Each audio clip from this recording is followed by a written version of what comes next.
In my previous video, I have explained about treatment of goodwill in case of admission, and I have already explained first two cases. Now the third case is C means new partner.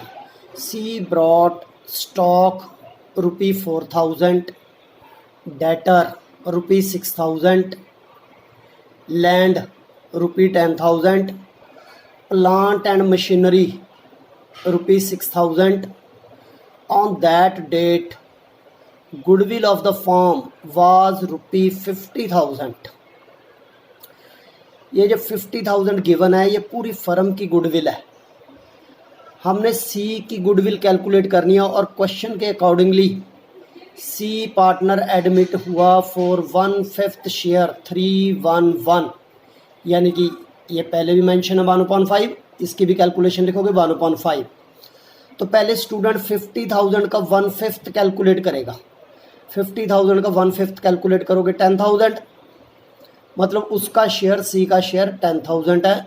But सी जो लेके आया 4,000 का stock, 6,000 का debtor, 10,000 and land 10,000, 20 हो गया total. Plant and machinery 6,000, 26,000 हो गया total. But उसका शेयर गुडविल का बनता है 10,000 ओनली, बट लेके आया वो 26,000. इट मीन जो एक्सेस वैल्यू लेके आया वो ओवर 10,000, जितनी एक्सेस वैल्यू है 16,000, उसको हम उसकी कैपिटल एज्यूम करेंगे कि रिमेनिंग वैल्यू 16,000 वो कैपिटल लेके आया. Next part, journal entry of this part.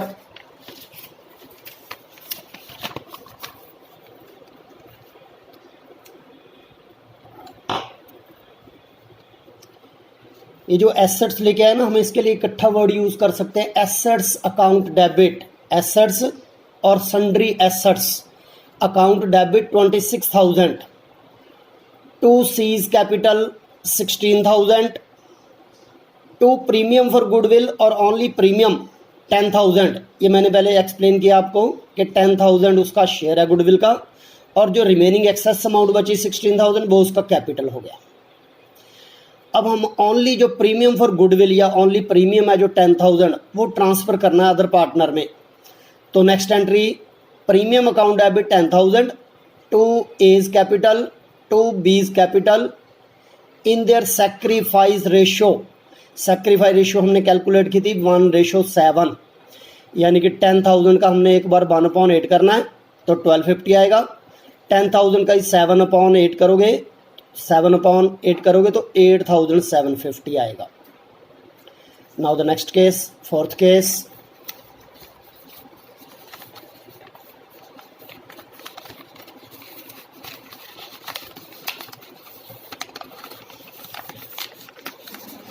The fourth case is he brought, he means new partner. C के लिए वर्ड यूज हुआ ये he.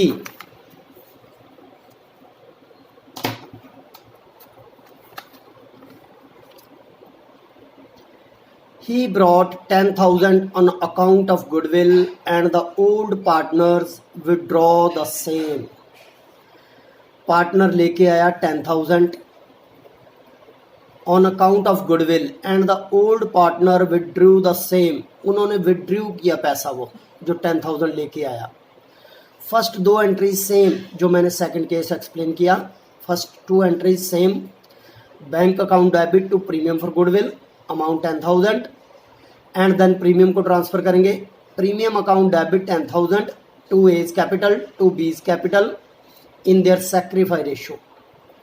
But the third entry, एक एंट्री ऐड होगी क्योंकि क्वेश्चन में मेंशन है old partners withdrew the same amount withdraw की उन्होंने. जब दो पार्टनर विड्रॉ करेंगे they are the receiver and cash goes out. Firm के पॉइंट ऑफ व्यू से सोचना है कि A and B are the receiver and cash goes out. So the entry is A's capital account debit 1250, B's capital account debit 8,750, to cash और bank 10,000. जो second entry डाली ना उसी का रिवर्स है. बट प्रीमियम की जगह कैश वर्ड यूज करना है। Now the fifth case, when he brought ₹4,000 partially, मतलब एक पार्ट लेके आया, वो फुल अमाउंट नहीं लेके आया, एक पार्ट लेके आया अपनी गुडविल का, 4,000 लेके आया, जबकि उसकी फुल गुडविल है 10,000, बट वो 10,000 में से 4,000 लेके आया, रिमेनिंग कितना बचा, 6,000 रिमेनिंग बचा, जो वैल्यू नहीं लेके आया। When he brought ₹4,000 partially on account of goodwill, तो फर्स्ट एंट्री जितना पैसा लेके आया वो 4,000, bank account debit to premium for goodwill 4,000। Second entry, इसी प्रीमियम को हमने ट्रांसफर करना है, प्रीमियम फॉर गुडविल और प्रीमियम अकाउंट डेबिट 4,000। अब जितना पैसा वो नहीं लेके आया, C's current account debit 6,000, C का करंट अकाउंट डेबिट करेंगे उस अमाउंट से जितने पैसे वो नहीं लेके आया। To A's capital to B's capital, same 10,000 amount in their sacrifice ratio में डिवाइड करनी है। ये जो बी एंट्री में सीज करंट अकाउंट डेबिट किया, देखो पहले वहाँ पे लिखा हुआ ना सीज कैपिटल अकाउंट, मतलब कुछ बुक्स जैसे हम ओल्ड बुक्स पढ़ेंगे या पंजाब बोर्ड की बुक पढ़ेंगे ना, उसमें वो कैपिटल मेंशन करते हैं, word seize capital account. But हम सीबीएसई के पॉइंट ऑफ व्यू से जो डी के गोयल बुक पढ़ेंगे उसमें उसने सीज करंट अकाउंट मेंशन किया 6,000। अब सीज करंट अकाउंट या कैपिटल में क्या डिफरेंस है दोनों केस ठीक है, दोनों में कोई मिस्टेक नहीं। स्टूडेंट अगर कैपिटल लिखेगा देन भी ठीक है, अगर करंट लिखेगा देन भी ठीक है, बट राइटर ने जो अपनी एक्सप्लेनेशन दी है करंट अकाउंट क्यों मेंशन करना चाहिए, मतलब कहने का सी जो पैसा नहीं लेके आया 6,000, जब नेक्स्ट ईयर सी के कैपिटल में इंक्रीज होगा, प्रॉफिट वगैरह ऐड होंगे, तो उसके प्रॉफिट में से डिडक्ट कर लिया जाएगा पैसा ये 6,000, इसलिए वो उसको करंट अकाउंट में मेंशन करता है अलग से। जो कैपिटल है वो फिक्स है, जो रिमेनिंग अमाउंट जब प्रॉफिट होगा तो उस प्रॉफिट में से डिडक्ट होगा 6,000, इसलिए राइटर इसको सीज करंट अकाउंट मेंशन करता है। जब लॉन्ग आंसर टाइप क्वेश्चन करेंगे उसमें मैं इसको एक्सप्लेन करूंगा भी करंट अकाउंट मेंशन करने से एग्जैक्ट आंसर आता है। Now the sixth case, he is unable to bring, he मतलब जो सी न्यू पार्टनर है, he is unable to bring in anything on account of goodwill. देखो जो हमने फिफ्थ केस स्टडी किया उसमें पार्टनर 6,000 नहीं लेके आया। Now sixth case, he is unable to bring in anything, anything means जो उसका शेयर 10,000 है वो 10,000 में से कुछ भी नहीं लेके आया।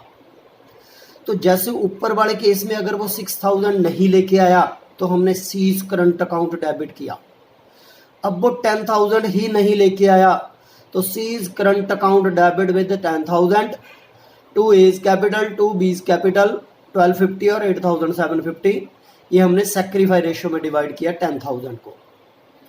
Now the next case, six case is important case. Now the next case,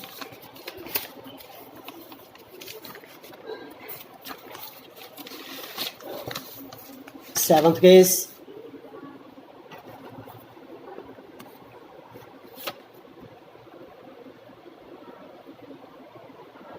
A and B are partner with capital, ये हिडन गुडविल का केस है, हिडन गुडविल।